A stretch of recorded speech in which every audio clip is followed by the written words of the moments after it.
Hello mga friendship.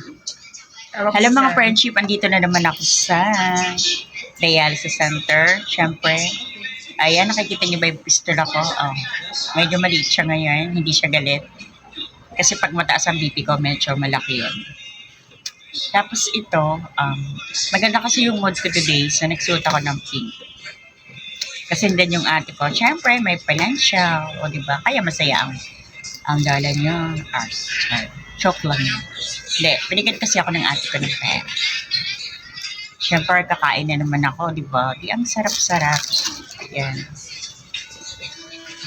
Ayan.